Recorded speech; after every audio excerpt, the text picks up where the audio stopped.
This week on True Crime Travelers. Have you ever wanted to disappear and start over?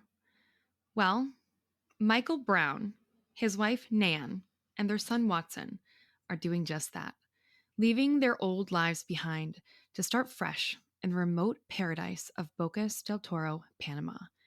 But here's the catch. Michael Brown isn't just running from the daily grind. He's running from a criminal past. Rumor has it he was a drug trafficker and escaped inmate on the run. And his name wasn't even Michael Brown. It was Michael Francis Salem, wanted in Florida. He, along with his wife and son, escaped to Panama to live a life hidden in the jungles of Bocas del Toro, a town that has become a refuge for people with secrets, fugitives from justice looking for a place to disappear. And as the saying goes, everyone in Bocas is either wanted or unwanted. And in this tropical paradise, you never really know who you're dealing with. Welcome to True Crime Travelers, where we investigate suspicious murders and disappearances abroad, but from a traveler's perspective. We're Alexa and Emilia, award-winning travel experts who are obsessed with safety and true crime. We're not here to scare you, we're here to prepare you. So if you guys follow me on Instagram, you know that I'm obsessed with Dateline, like the TV show Dateline NBC, where they cover true crime stories. I watch every episode. I've watched every episode since I was like 14. It's one of those weird American Girl obsessions, I know. And Emmy, this true crime obsession, is it a thing in Mexico or in Spain? Not really. I had never watched Dateline until I watched it with you. But true crime in general, in Mexico, it has become a bit of a thing. And in Spain, I feel like it's starting to. But it's definitely a big American thing. Okay, so I'm like the typical American girl here. Oh, yes, you are. You love Hot Pockets. I love Hot Pockets and Dateline. Those are like my comfort foods. And when I travel, no matter if I'm sleeping in Serbia or South Korea, I have Dateline with me. It's like my comfort blanket of a TV show. And there are only a few episodes that I have watched over and over throughout the years. And one of those episodes is about today's case.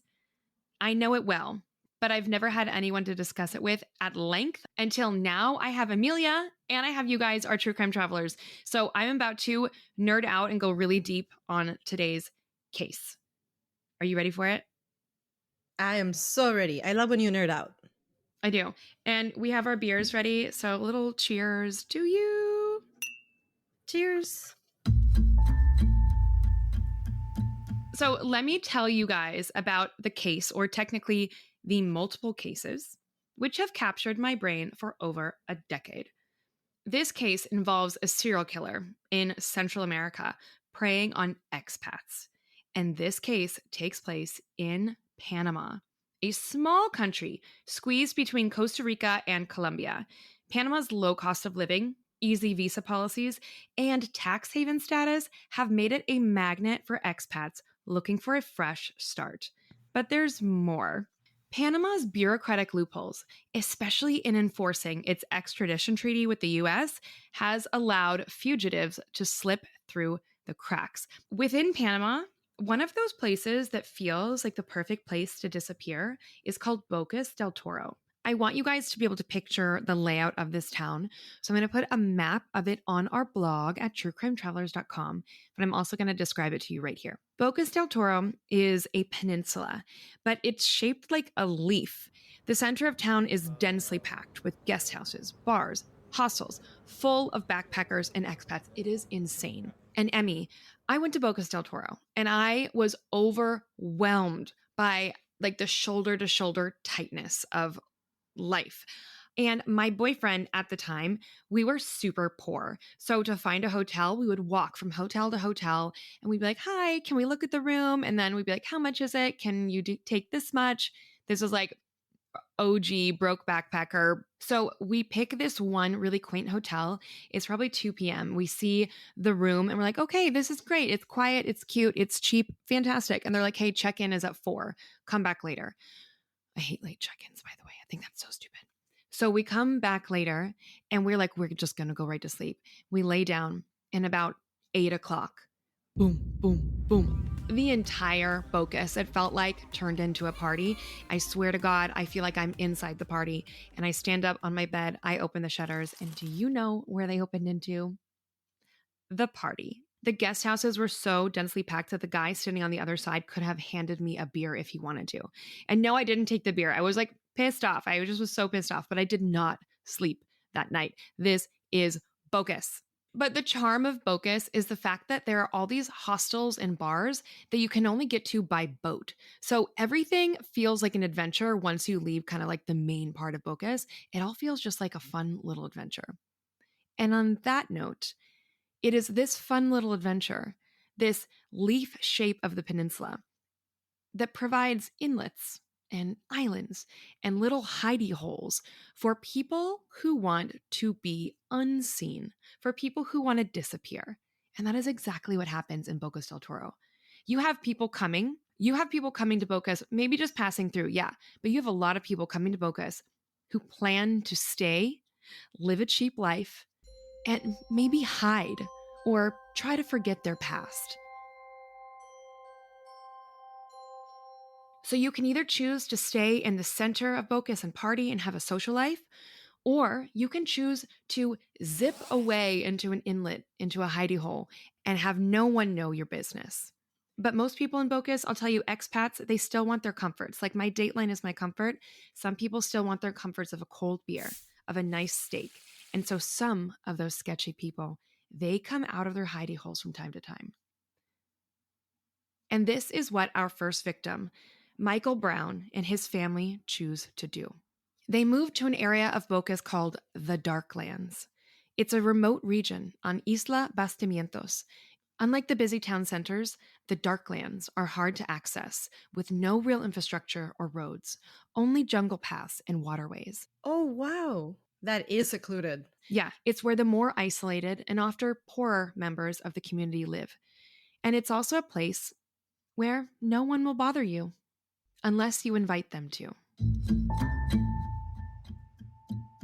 That is what Michael Brown, our first victim in this story, that's what he had in mind, longing for a fresh start. Michael and his family chose to live off the grid in the Darklands, okay? Okay. But not everyone who came to Bocas del Toro was trying to disappear quietly. Some people wanted to be glorified, even under a fake name. The next character in this story is actually our main character, the most evil man to ever grace Bocas del Toro. Originally from North Carolina, William Dathan Holbert, better known as Wild Bill, had spent his life weaving a web of deception, living off lies and scams.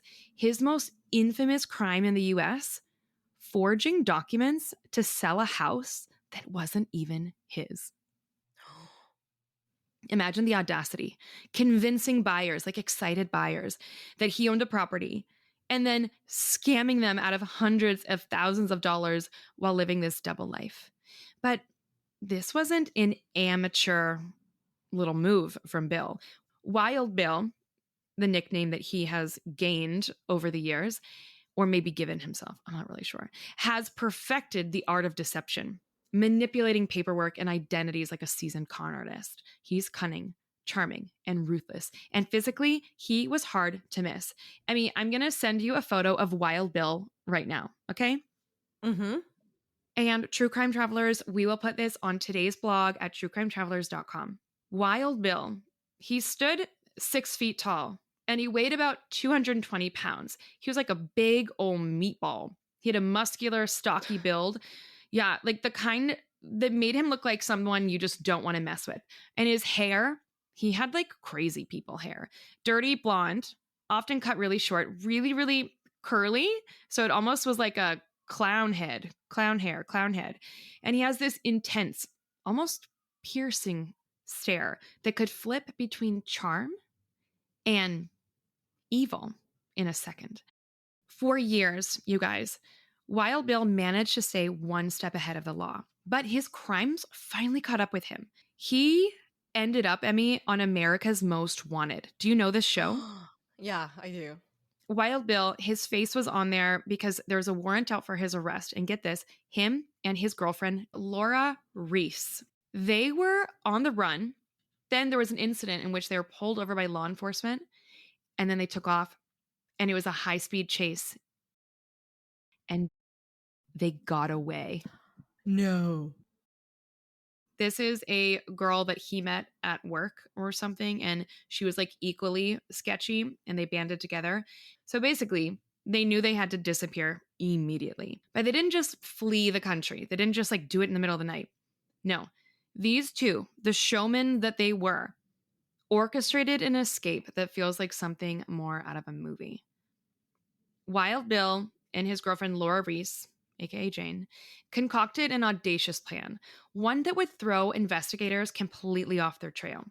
They decided to flee in style, boarding a luxury cruise ship bound for Central America in 2006. It was the perfect cover. They blended in seamlessly with vacationing tourists, laughing, smiling, sipping cocktails by the pool, acting like carefree travelers on a dream getaway. These were the kind of people that no matter what they were doing, they could like sociopathically shove it back into like a different version of reality and just live the lives that they wanted to. To everyone on board, this couple was just another happy couple enjoying the seas. But beneath the surface, as we know, Bill and Laura were running from their past, and their escape plan was unbelievable. When the ship docked in Costa Rica, they didn't join the crowd of tourists for sightseeing tours or beach excursions. Instead, they ran. Emmy, these two planned ahead. They bought fake Dutch passports for $600. Oh. Yeah. And they used these passports to enter into Panama and Costa Rica, technically. And once they entered into Panama and did not get back on their cruise ship, Wild Bill bought a car and he bought a gun, and the happy couple made their way to Bocas del Toro, Panama. I know you want to say Chan Chan Chan so badly. No, I was going to say, like, this is like a tropical version of Bonnie and Clyde. And I don't know if Bonnie and Clyde were supposed to be attractive, but these two were not attractive. No. Wild Bill looks like this big sweaty thing. And in Panama with the humidity, I bet he just was like a ball of sweaty grossness all the time. Ugh. Once they crossed into Panama, Bill and Laura created new personas. Once again, totally new identities. William Holbert became William Cortez. Oh, so he wanted to like really blend in. That's a Latin name. That's a Latin name. Cortez is a Latin name. And get this, Emmy, this pendejo, he told people that his parents were Mexican, but his Spanish was terrible. Come on. But I mean, okay, there's a lot of people with Mexican parents without Spanish, you know, like don't really speak Spanish. But he doesn't look Latino at all. No, he doesn't seem Latino. And this alone tells me that this guy was drunk on power, but sloppy. And there was actually a man named Scott who is a very important key player in this story. You'll come to find out. He is a man in the expat community that became Wild Bill's bully, like calling him on his shit, including his Spanish. Okay. So remember this name Scott for later. So now we have, Wild Bill, William Holbert, who is William Cortez. Now his girlfriend, Laura Reese, became Jane. So Wild Bill and Jane. So yes, Wild Bill didn't want to just hide. He wanted to rule. And he discovered the biggest loophole in Panamanian law that gave Wild Bill instant, dangerous power. What made Wild Bill so dangerous wasn't just his thirst for power. It was knowledge of Panama's biggest and most dangerous loophole in property laws. He found out something in Panama that deals with real estate property law called bearer shares, B-A-R-E-R shares, bearer shares.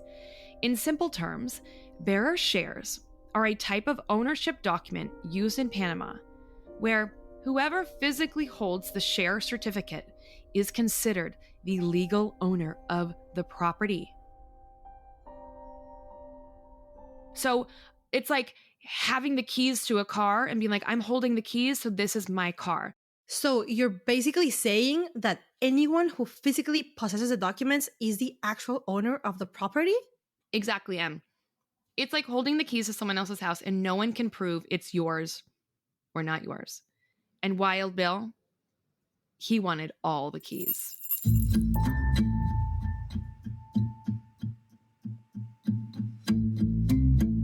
So back to Michael Brown, the father and husband living in the Darklands. His son, Watson, was almost 17 years old and completely isolated.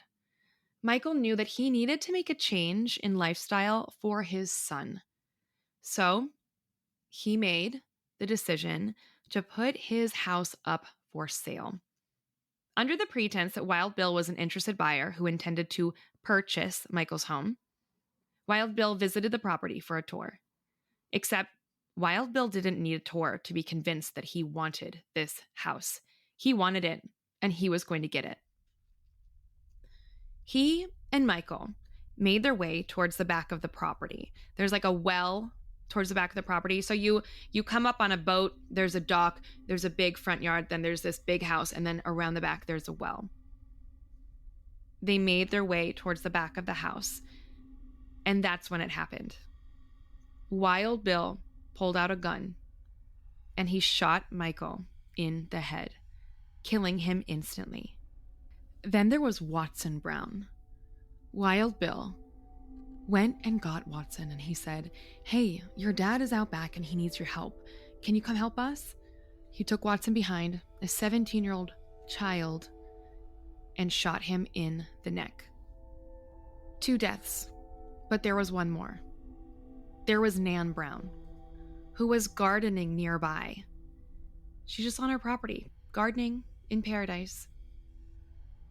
While she was bent over, completely unaware of what was going on, Wild Bill shot her too. Wild Bill eliminated an entire family in one afternoon.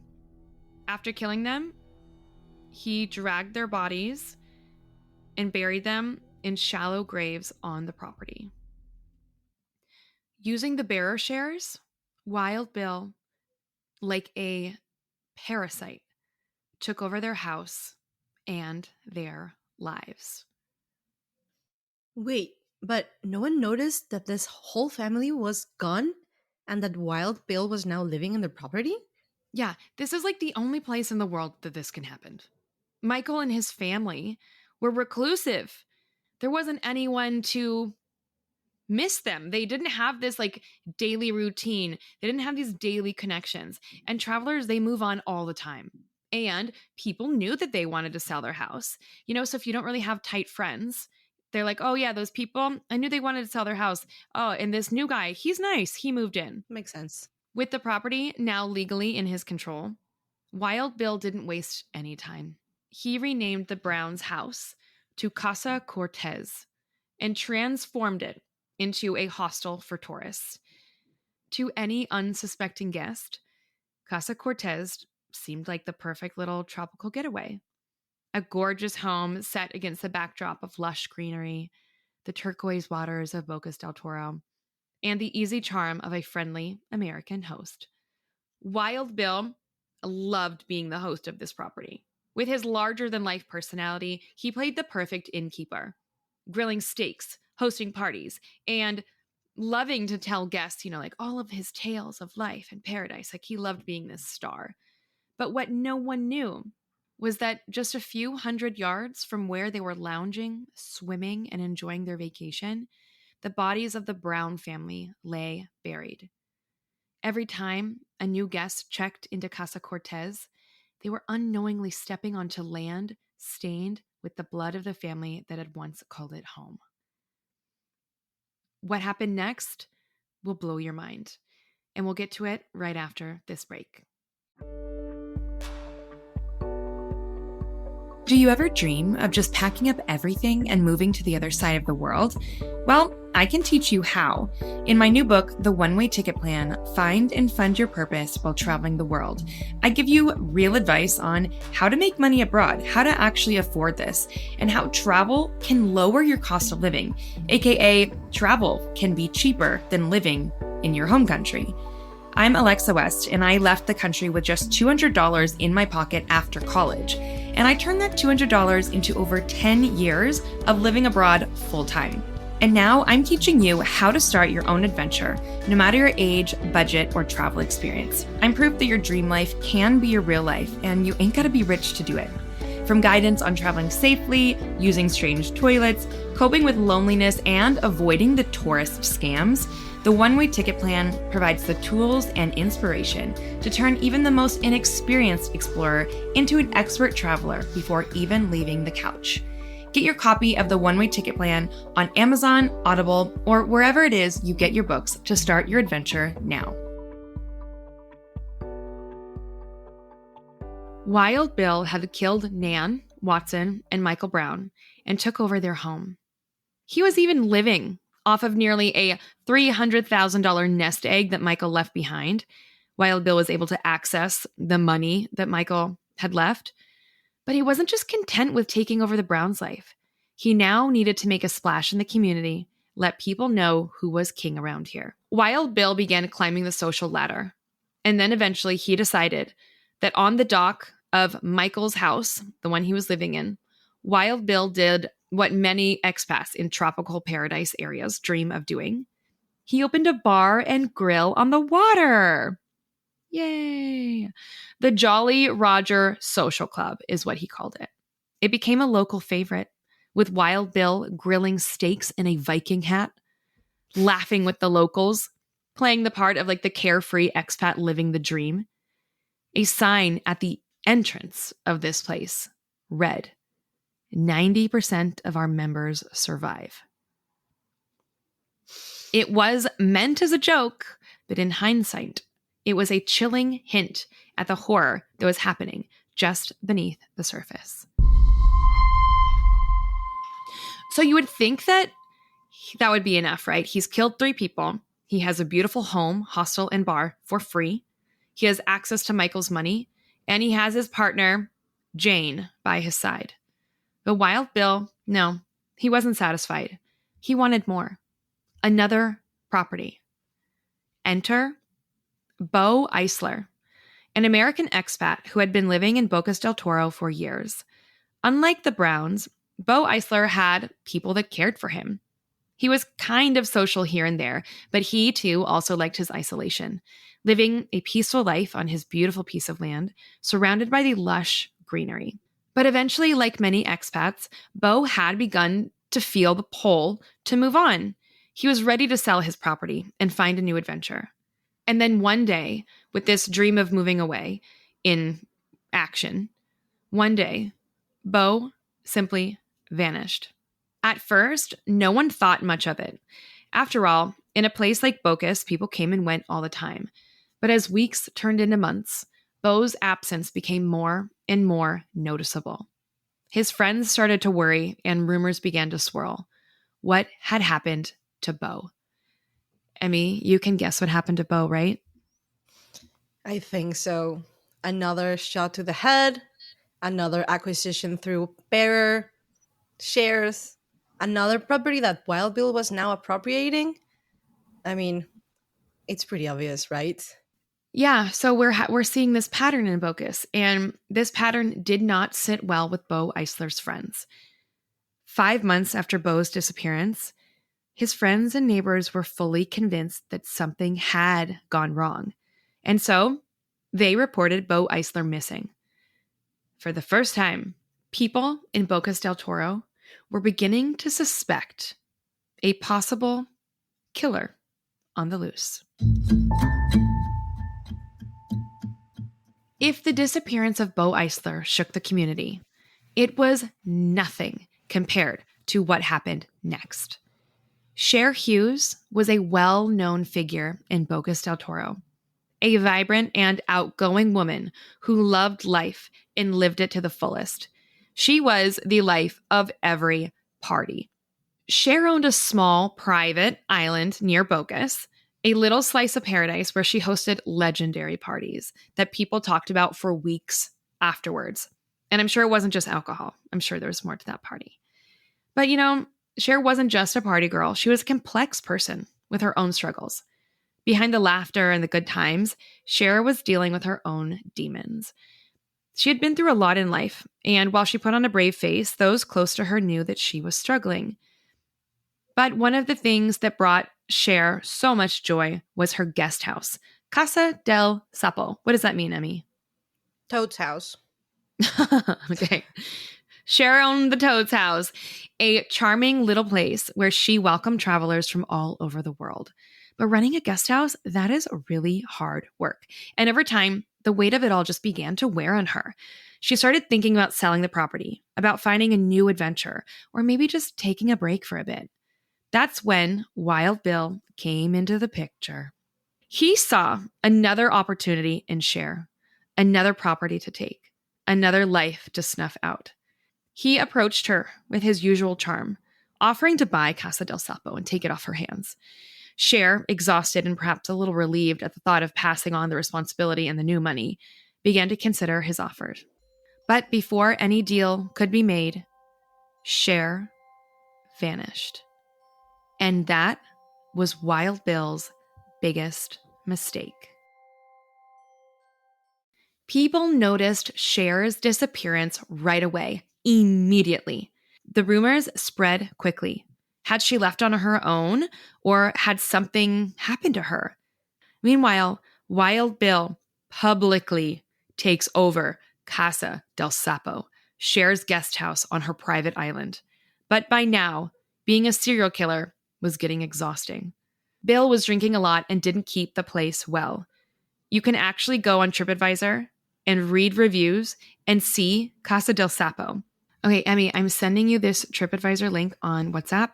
And True Crime Travelers, I will put this in the blog of today's episode. You can see photos of this place, and the best photos of this place accompany a 1-star review that I'm going to read to you right now. This 1-star review says, "Buyer beware and Google Casa del Sapo before you book. There is history. The web pictures are impressive for sure, and the location is beautiful. Other than that, it was a nightmare for us. The suite upstairs in the back house had potential. Our bed linen was torn, stained, and disgusting on both beds. The curtains were shredded and provided no privacy from the neighbors, which is another story of barking dogs and parties. See, I told you. There was limited kitchen equipment. Worst was the island had no water for several days. There were no provisions for us. We had to bring ocean water up just to flush the toilet. The entry doors were not secure. They locked, but I could push both sets of the doors open. We were told up front of a very disturbing story from the former owner's sister. And we were very frightened.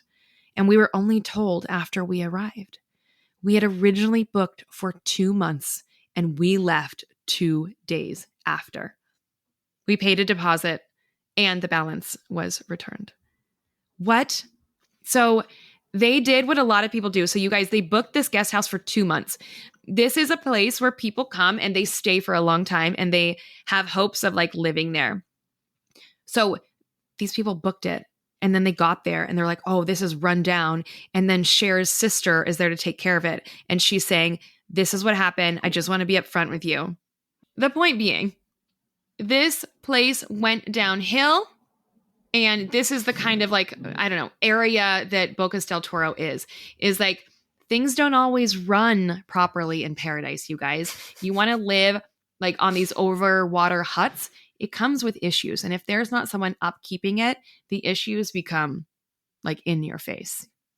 So this was by far Wild Bill's dumbest, most careless mistake, is taking out someone who was so loved and then just outwardly taking over her business. Like, come on, dude. People started to notice. They started to connect the dots. Beau's disappearance was still fresh on everyone's mind, and now Cher was gone too. The pressure in the community was on.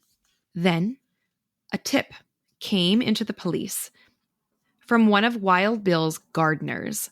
Wild Bill Wild Bill, over the years, had become so drunk on power that he was asking his gardeners to dig shallow graves in the back of Casa Cortez, the house he stole from his first 3 victims. He was asking them to dig his graves. And it seemed odd, yes, but the crew didn't think much of it until the stories of the missing expats began to surface. Unable to keep quiet any longer, this one gardener passed the tip along to the authorities, who decided that it was time to take a closer look. And what they found haunts me to this day.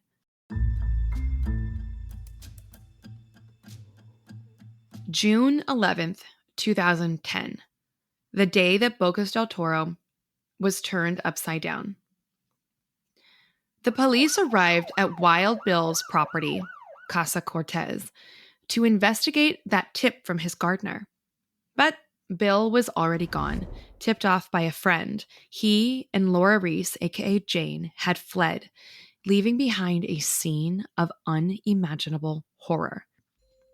As the police dug through the dense underbrush, they uncovered a nightmare. 5 bodies were found on this property, each one of them telling the same tragic story. Michael Brown, the man who had come to Bocas del Toro to start a new life, and his family were found. Bo Eisler, an expat who vanished in 2009, was found. Cher Hughes, the party girl with this big heart, was found. And among the remains, they also found Cher's dog. Oh my God. You have to be an absolute heartless person to kill a dog. Then, inside Wild Bill's house, the police found more chilling evidence. Gold teeth pulled from the victims' mouths. No.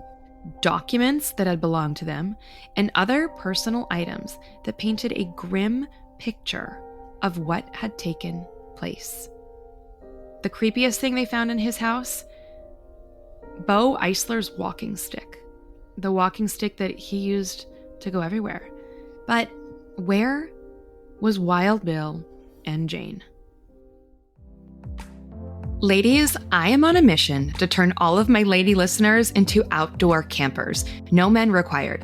Emilia and I recently had a girl camping weekend here in Washington. Yeah, my boyfriend was there, but we left him on the other side of the campground to set up his ugly brown tent while he filled with sticks and clips, while Emilia and I transformed our side of the campsite into the ultimate glowy outdoor haven, minimal effort needed, and beer in hand the whole time.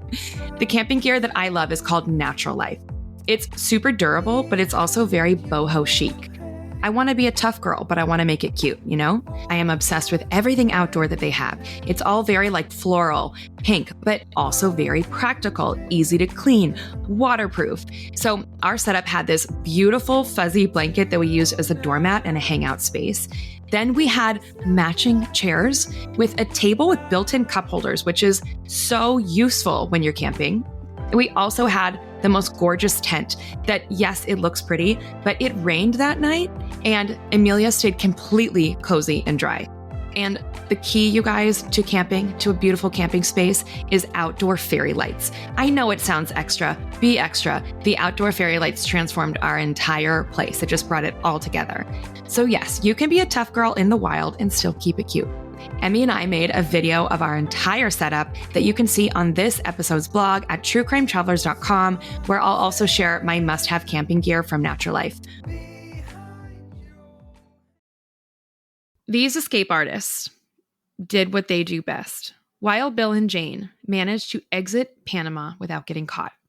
But Wild Bill's luck was about to run out. After fleeing Bocas del Toro, he and Laura Reese crossed over into Costa Rica. They tried to keep a low profile, but their faces were all over the news. And honestly, Wild Bill, he's pretty recognizable.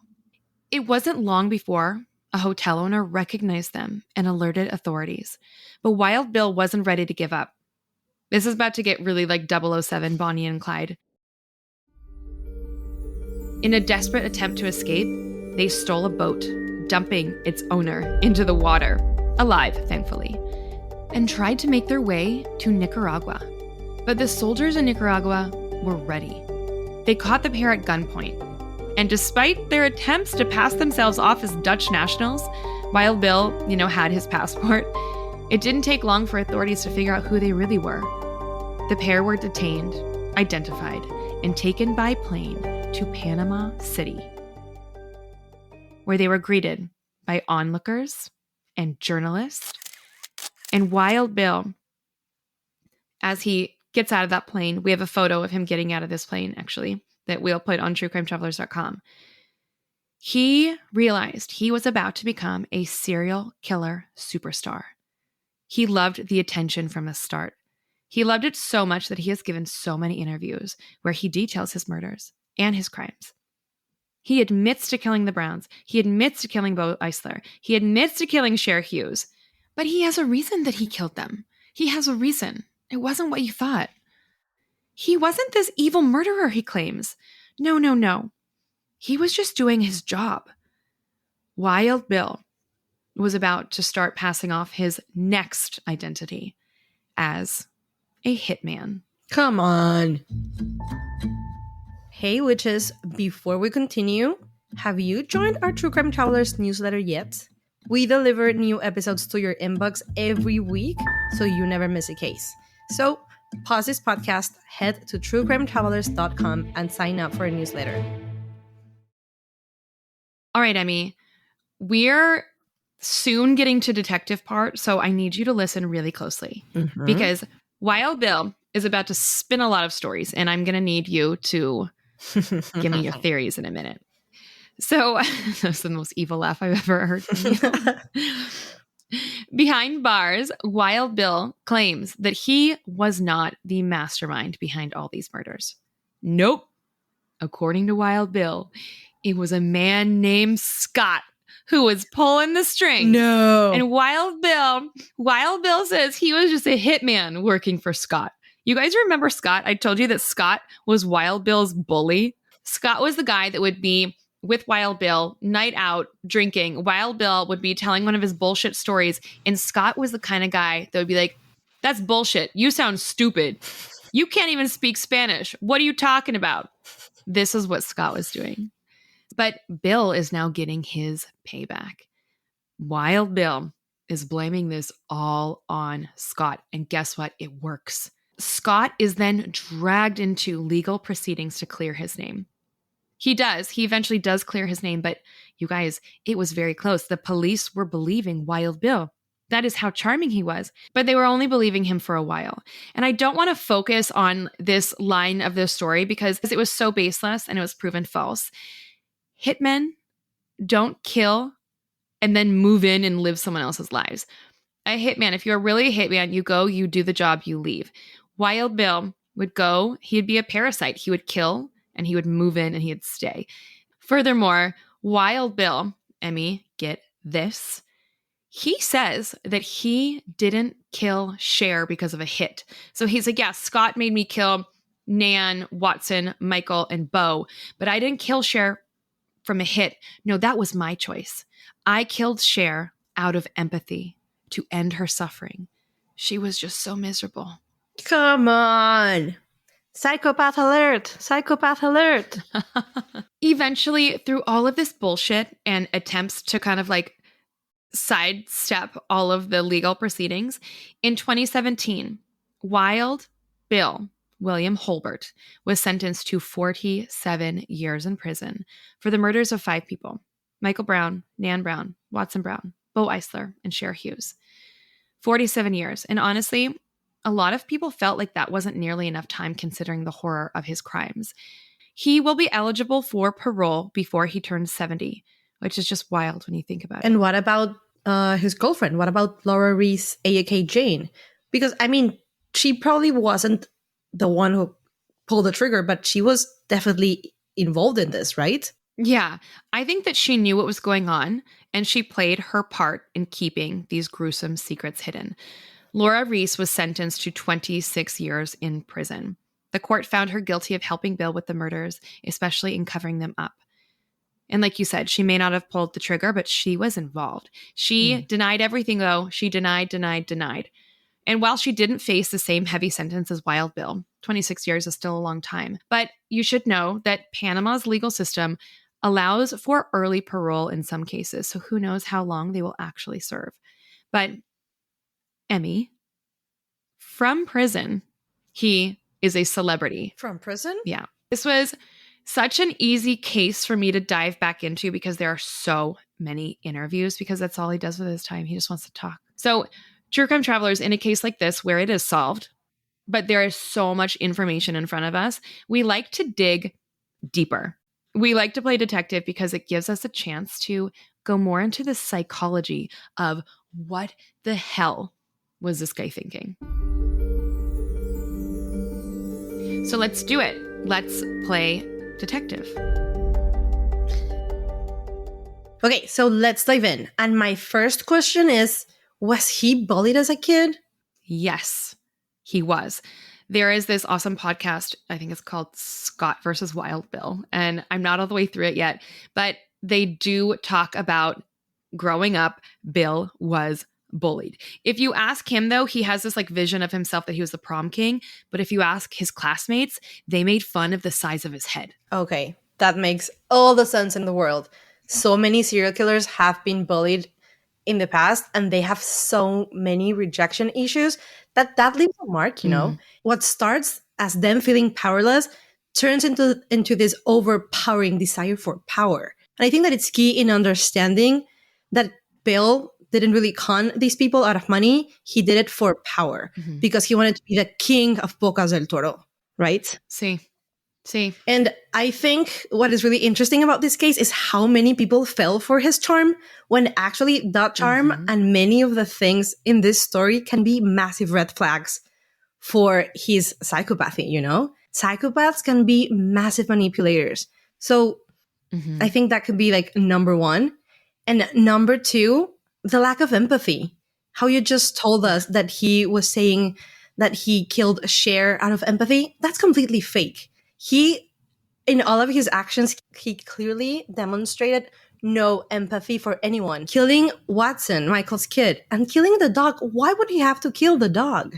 I know. Like, so he really fits the serial killer profile. Then the last one, his like sense of grandiosity, one of the biggest red flags of a psychopath or a psychopathic personality. Like when they think they're like this god that can like walk on water, when they're actually not really that, you know? So girls, if you're dating someone right now and they show these signs like no empathy, superficial charm, and like needing to control everything, they're probably a serial killer. Yeah, like I want you guys to be like doing a mental check, like, oh, grandiosity, power trips, manipulation. If you check like 7 out of 10, run for your life. And you know what? I have to say that this story and his personality is making me think of other two really famous serial killers. Oh, I love serial killers. Which ones? Although I do have to say, like, he wishes, because he was very sloppy. He wishes! Like, these two went into serial killer history, and there's movies about them. And the first one is, of course, Ted Bundy, one of the most famous serial killers. And he was very known for his very special charm. He could charm anyone he came in contact with. And that's how he got away with murder for such a long time. And the second one is John Wayne Gacy. No, not the cowboy, the serial killer.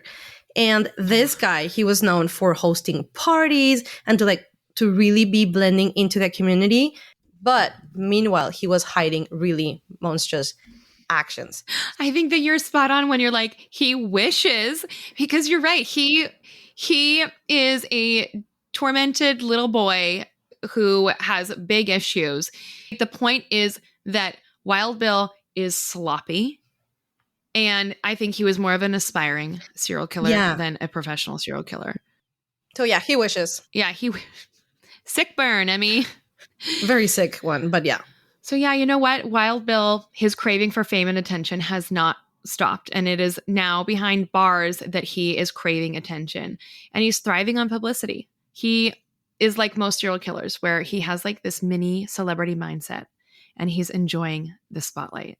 He's staying relevant. He's engaging with the public, exactly what a sociopath wants to do. And I almost feel like he is like, when I get out of here, I'm gonna be a celebrity, and I just don't want to give him that.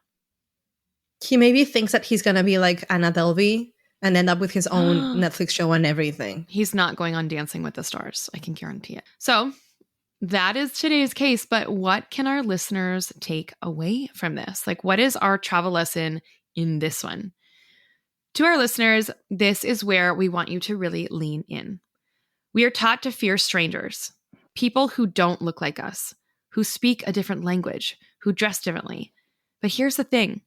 Statistically, when you travel, you are most likely to be harmed or killed by another traveler, someone who looks like you, talks like you, and makes you drop your guard. The lesson here is simple but crucial. Don't trust someone just because they seem familiar.